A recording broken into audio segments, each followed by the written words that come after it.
4.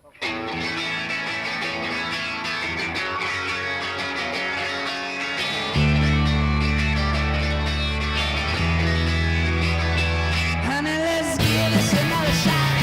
I know that I believe what you want, 'cause I'm just a boy and all good, thinking that my life's just become the same.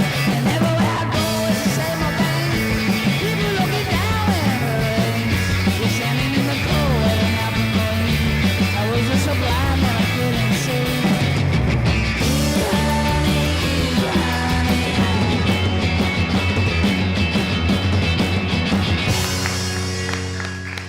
This next comic is one of my favorites here in Cleveland. He won't be here for long. Everybody give it up for Cleveland's finest, Mr. Yusuf Ali.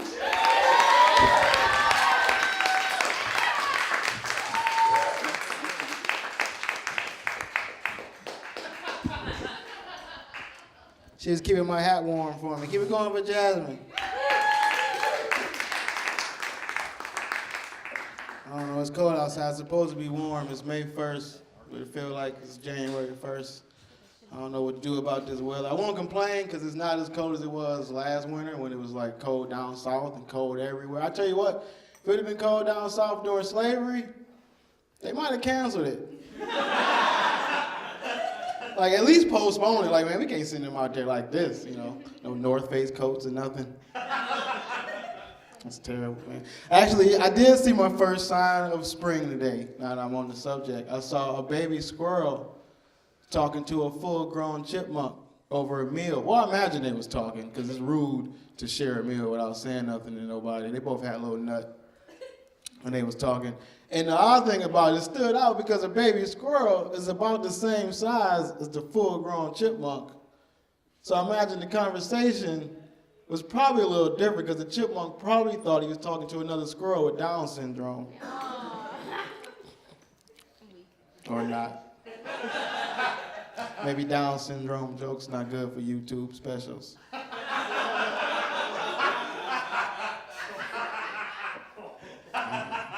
Saving money is always good, though. So I can share with y'all a new thing I did the other day. I used one end of my Q-tip on both ears. I know that's a small savings, but it adds up in the long run. Plus, that's better than rinsing them out like I used to do.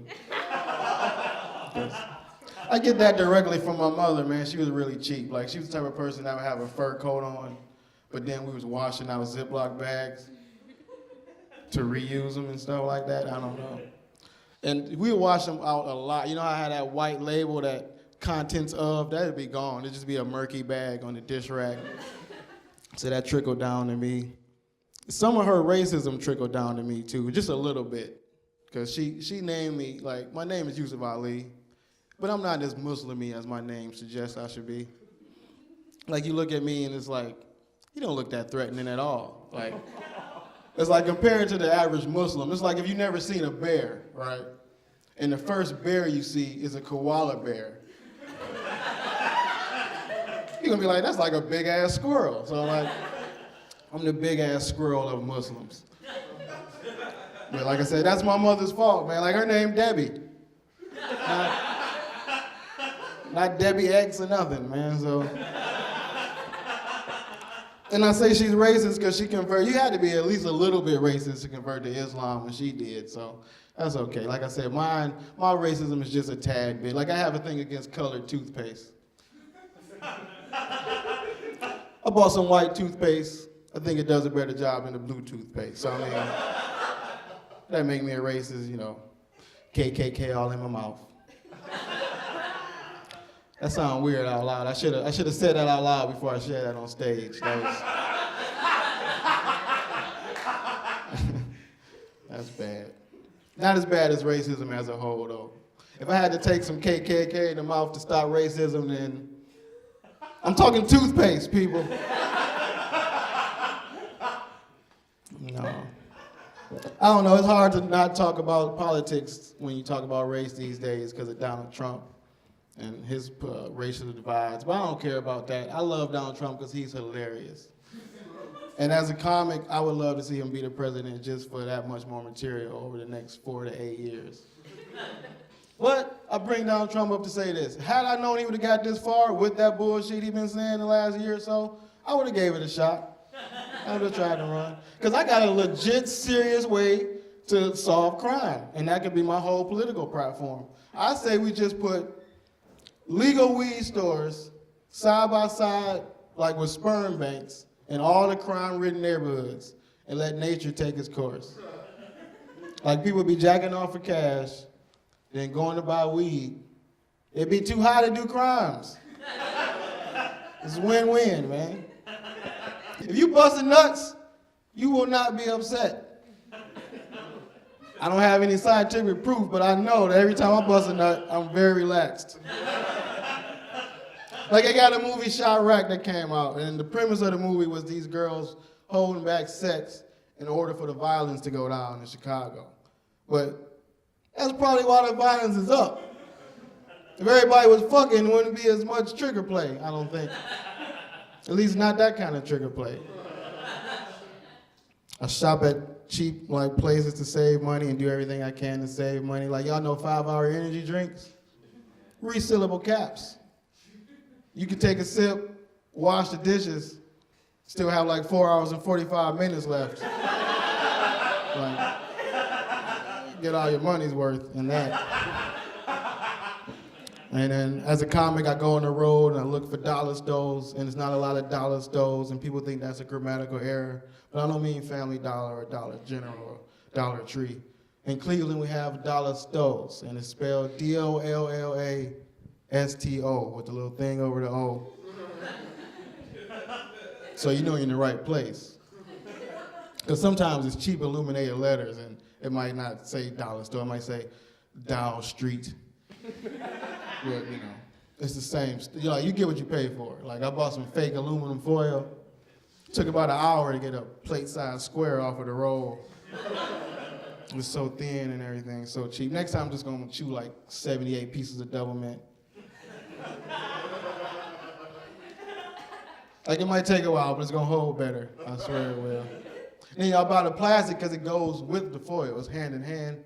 Man, I heat up a plate of rice in the microwave with this cheap plastic, and this cheap shit melted and wrapped each grain of rice individually in plastic.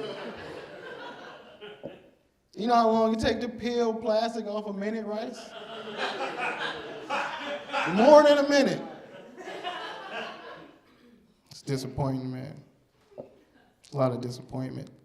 Like the other day, I was drinking my Capri Sun, and I dropped it, and I didn't spill any. That was the good news. It's really hard to spill a Capri Sun.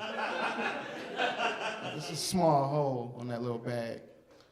But that wasn't even a disappointment. The disappointment was when I picked it up and noticed that the bottom was see-through, the bottom of the Capri Sun packet. And so is the Capri Sun liquid itself, like water, it's clear. Y'all knew this? My whole life, this shit tastes red.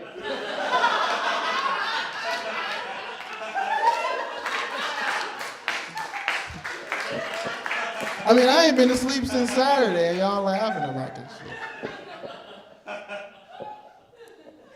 You know what else, people? Captain Crunch is not a captain. No, he's not a colonel. The 2 stripes on his sleeve suggest that he's a commander. Commander Crunch. That sounds like some dollar store shit.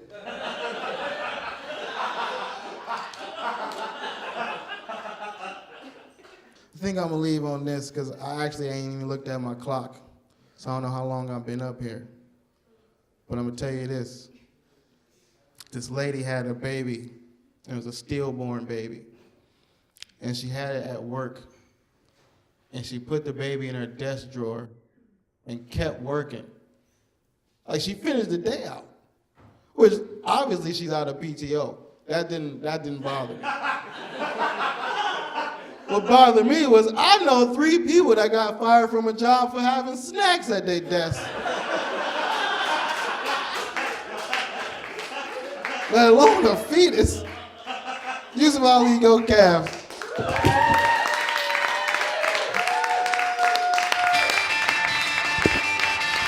Yusuf Ali.